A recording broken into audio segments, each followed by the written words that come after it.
పరిశుద్ధ దేవుని సంగమా, దేవుని పేరట మీ అందరికీ ఈ కాటేజ్ ప్రేయర్ మీటింగ్లో అందరికీ దేవుని నామమున వందనాలు తెలియజేస్తూ ఉన్నాను. దేవుడు మీ అందరితో పాటు ఇక్కడ ఆరాధించుకోవడానికి దేవుడు నాకు ఇచ్చిన అవకాశాన్ని బట్టి మీ అందరికీ మరియు దేవునికి ఆరాధిస్తూ మయంపరుస్తూ ఘనపరుస్తూ ఉన్నాను. మీ అందరి మధ్యలో మీతో పాటు నేను ఇక్కడ నిలబడి ఆరాధించుకున్నటకు, అదేవిధంగా దేవుని వాక్యం తన మాటలు బోధించుటకు దేవుడు నాకు ఇచ్చిన అవకాశాన్ని బట్టి, అదేవిధంగా ప్రెసిడెంటరీ ఇన్ఛార్జ్ అయినటువంటి ప్రమోద్ కుమార్ అయ్య గారికి, అమ్మగారికి, మీ అందరికీ నేను దేవుని పేరిట వందనాలు తెలియజేస్తూ ఉన్నాను. మనం చదువుకున్నటువంటి ఆదికాండము 22వ అధ్యాయము మొదటి 17 వచనములలో దేవుని వాక్యాలను మనం చూసినట్టయితే మన అంశం ఏంటంటే, ఈ సాయంత్రకాల సమయంలో దేవుడు నిన్ను నన్ను మనందరినీ ఆఖరి క్షణాలలో కూడా దేవుడు నిన్ను నన్ను ఆశీర్వదిస్తాడా అనే వాక్యాన్ని మనం అందరం కలిసి ధ్యానించుకుందాం. ఇక్కడ దేవుని మాటలు ఏం బోధిస్తున్నాయంటే, అబ్రాహామును దేవుడు మాట్లాడుతూ, అబ్రాహమా, నీకు ఒక్కగానొక్క కుమారుడైనటువంటి ఇసాకును నాకు మోయాబు కొండపైనటువంటి ఉన్న ఆ ప్రదేశంలో బలి అర్పణ చేయవలసిందిగా దేవుడు ఆజ్ఞాపిస్తాడు. ఎందుకు ఆజ్ఞాపిస్తాడంటే, అబ్రాహామును దేవుడు పరీక్షించదలుచుకున్నాడు, పరీక్ష పెట్టదలుచుకున్నాడు దేవుడు. కానీ అబ్రాహాము ఆ సమయంలో దేవుని మాటకు విధేయత కలిగి, దేవుని మాటకు లోబడి ఒప్పుకొని దేవుని మయంపరుస్తూ వచ్చేసి చాలా బాధపడి ఉంటాడు, ఇబ్బంది పడి ఉంటాడు. ఎందుకంటే కొన్ని సంవత్సరాల తర్వాత, తనకు 100 సంవత్సరాల సమయంలో ముసలివాడైనప్పుడు తన వంశధారకుడిని దేవుడు అనుగ్రహించాడు. మళ్ళీ వెంటనే తీసేసుకుంటున్నాడని బాధపడి ఉండొచ్చు, కానీ ఆ బాధను వ్యక్తపరచలేడు. దేవుడే ఇచ్చాడు, దేవుడే తీసుకుంటున్నాడని ఒక గొప్ప సంతోషంతో తిరిగి వచ్చేసి తన కుమారుని వెంట పెట్టుకొని మోయాబు కొండపైకి వెళ్తున్న సమయంలో ఇక్కడ వాక్యాలన్నీ మనకు అందరికీ అర్థమైంది. ఎందుకంటే ఎన్నో సంవత్సరాలు వాక్యాలు మనం వింటూనే ఉన్నాం. ఇక్కడ తండ్రితో మాట్లాడుతున్నాడు ఇసాకు, నాన్నగారు, మనము కట్టెలను తీసుకొని వెళ్తున్నాము, కత్తిని తీసుకొని వెళ్తున్నాము, అదేవిధంగా నిప్పును తీసుకొని వెళ్తున్నాము మనము బలి అర్పించడానికి. కానీ గొర్రెపిల్ల ఎక్కడుంది, గొర్రెపిల్ల ఏది అని చెప్పేసి తండ్రితో మాట్లాడుతున్నప్పుడు తండ్రి ఎటువంటి సమాధానం చెప్పాలని అర్థం కాలేదు. ఎందుకంటే అప్పుడప్పుడు మన చిన్నపిల్లలు కూడా మనతో మాట్లాడుతూ ఉంటారు. కొన్ని విషయాలు మనకు కూడా అర్థం కాదు, మనకు ఆన్సర్ కూడా ఉండదు వాళ్ళు చెప్పిన క్వశ్చన్కి. అదేవిధంగా ఇక్కడ అబ్రాహాం అంటున్నాడు, దేవుడే చూసుకుంటాడు బిడ్డ, పద అని చెప్పేసి వెళ్ళిపోతున్నాడు.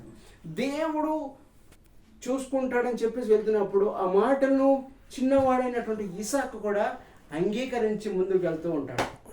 అక్కడికి వెళ్ళిన తర్వాత కట్టెలు పేర్చిన తర్వాత తన కుమారుని దగ్గరకు తీసుకొని అబ్రాహాం గారు చేతులు కాళ్ళు కట్టేసే టైంలో చిన్నవాడైనటువంటి ఇసాకు నన్ను కట్టేస్తుండని చెప్పేసి బలవంతంగా విడిపించుకొని పారిపోవచ్చు.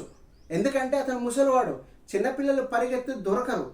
అక్కడ ఇసాకు కూడా పారిపోవచ్చు. కానీ తండ్రి మాటను జవదాటకుండా, తండ్రి మాటకు విలువనిచ్చి, తండ్రి మాటకు విధేయత కలిగి చేతులు ఇస్తున్నాడు, కాళ్ళు ఇస్తున్నాడు, కట్టేసేమని.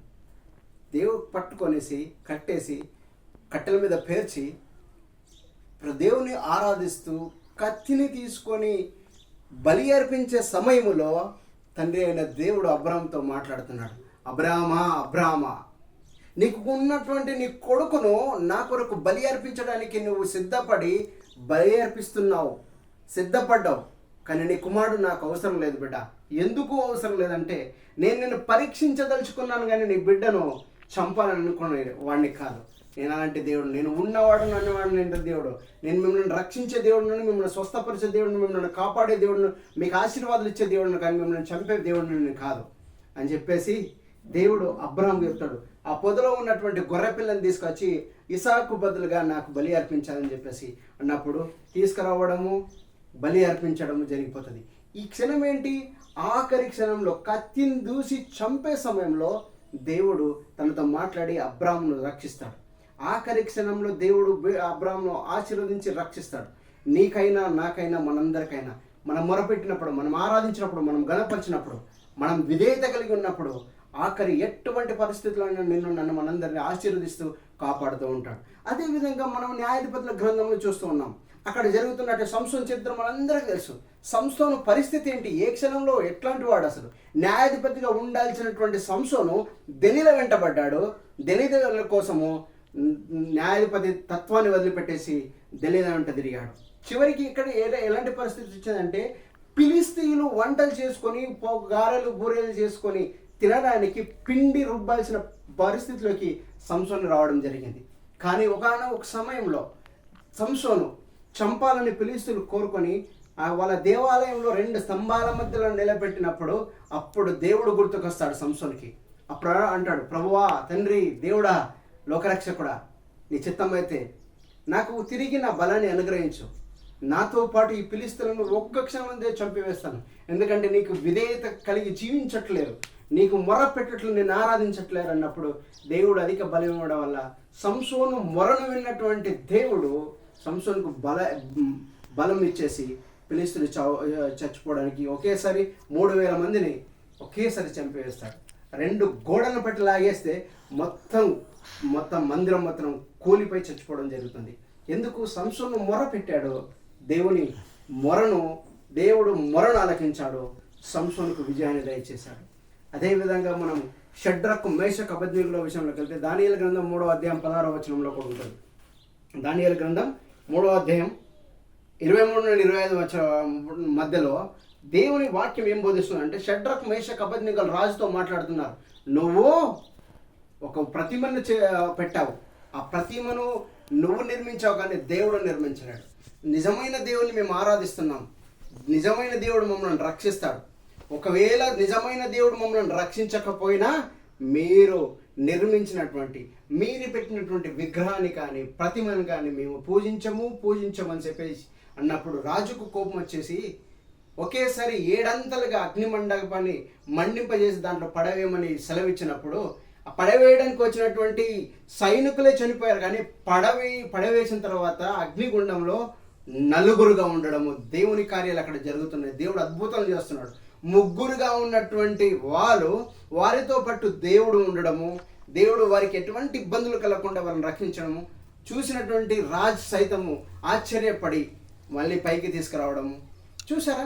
దేవుడు ఎటువంటి పరిస్థితుల్లో ఆఖరి క్షణంలో వాళ్ళు భక్తి కలిగి జీవించడం వల్ల, భయము భక్తి కలిగి జీవించడం వల్ల దేవుడు వారిని అగ్నిగుండంలో నుండి కూడా బయటకు తీసుకొచ్చాడు. ఆఖరి క్షణం వాళ్ళు చనిపోయే పరిస్థితిలో ఉన్నారు, అగ్నిగుండంలో వేస్తే కాలి మసైపోతాం, కానీ దేవుడు అగ్నిగుండం నుండి కూడా బయటకు తీసుకొచ్చాడు. ఆఖరి క్షణంలో అద్భుతం చేశాడు, ఆఖరి క్షణంలో ఆశీర్వదించాడు వారిని రక్షించాలనేది దేవుని సంకల్పం.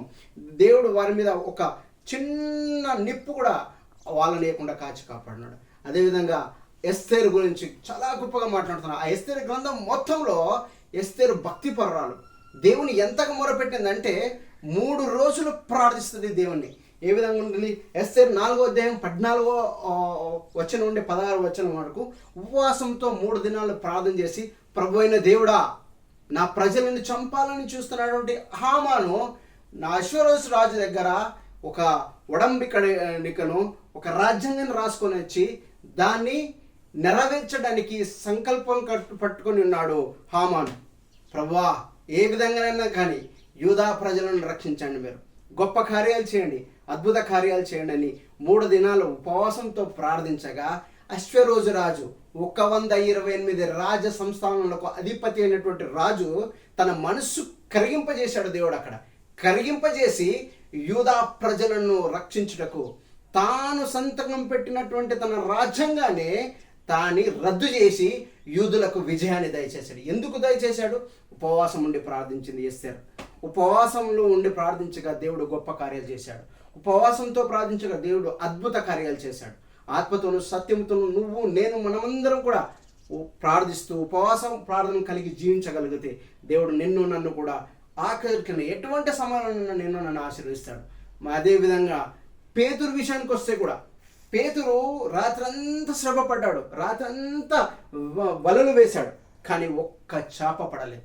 కానీ ఉదయకాల సమయంలో పరిశుద్ధాత్మ దేవుడు జీవంగల యేసయ్య తన ధోనిలోకి ఆహ్వానించినప్పుడు, ఎవరు ఆహ్వానించారు? పేతురు అంటాడు, పేతురుని అడుగుతాడు, యేసయ్య నీ ధోనిలోకి రావచ్చా, రా ప్రభు అని ఆహ్వానించడం వల్ల ఈ క్షణం నువ్వు వలవేయు పేతురు అన్నప్పుడు చాలా ఆశ్చర్యపడి ఉంటాడు పేతురు.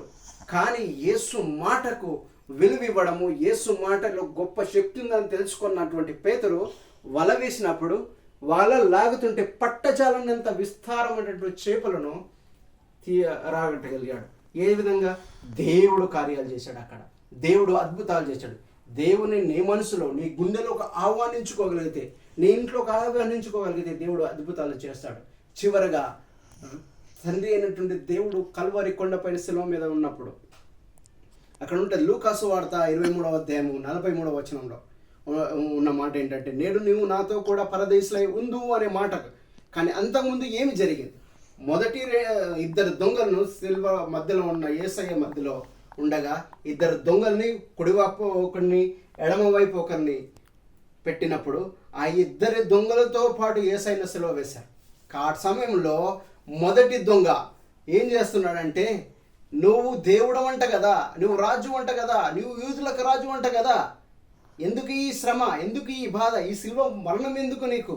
నిన్ను నువ్వు రక్షించుకో, ఫస్ట్ నిన్ను నేను రక్షించుకొని నాకు వాణ్ణి రక్షించవచ్చు కదా, ఎందుకు ఈ అవస్థ అని అహంకారంతో మాట్లాడుతున్నాడు. అతనికి ఇంకా దొంగనే, ఇంకా నేను చచ్చిపోతున్నాను కానీ మారు మనసు లేదు, అహంకారం కలిగి మాట్లాడుతున్నాడు. దేవుడు అతని మాట వినలేడు, అతని మాటను లెక్క కూడా చేయలేడు. కానీ రెండవ దొంగ అయినటువంటి దొంగ మాట్లాడుతున్నాడు.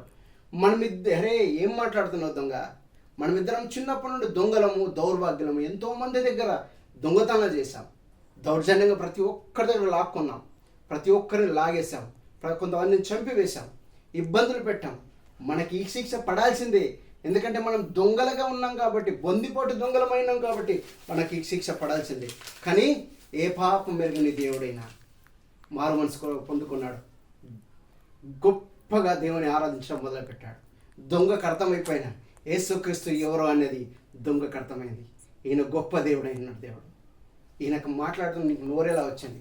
నోరు అదుపులో పెట్టుకొని మాట్లాడొచ్చు కదా, ఎందుకు బుద్ధిహీనత కలిగి జీవి మాట్లాడుతున్నావు అని చెప్పేసి మాట్లాడుతూ తండ్రి అయిన దేవుని వైపు తిరిగి, తండ్రి నీ చిత్తం అయితే నన్ను నీ రాజ్యంలో చేర్చుకోవా అన్న వెంటనే దొంగ మనసును గ్రహించినటువంటి దేవుడు ఆ మారు మనసు పొందుకున్నటువంటి దొంగను చూసి, నేడు నీవు నాతో కూడా పరదైసులో ఉన్నాడు. ఏ క్షణంలో దొంగ మారు మనసు పొందాడు? చచ్చిపోయే పరిస్థితిలో దొంగ మారు మనసు పొందాడు. చచ్చిపోయే పరిస్థితిలో దేవుడు గొప్ప దేవుడు అని ఒప్పుకున్నాడు.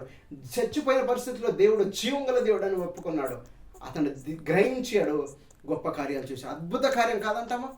ఆఖరి క్షణంలో దేవుడు దొంగకు నేడు నువ్వు నాతో కూడా పరదైసులో ఉందని గొప్ప సంకేతం ఇచ్చేసి గొప్ప వాగ్దానం ఇచ్చాడు.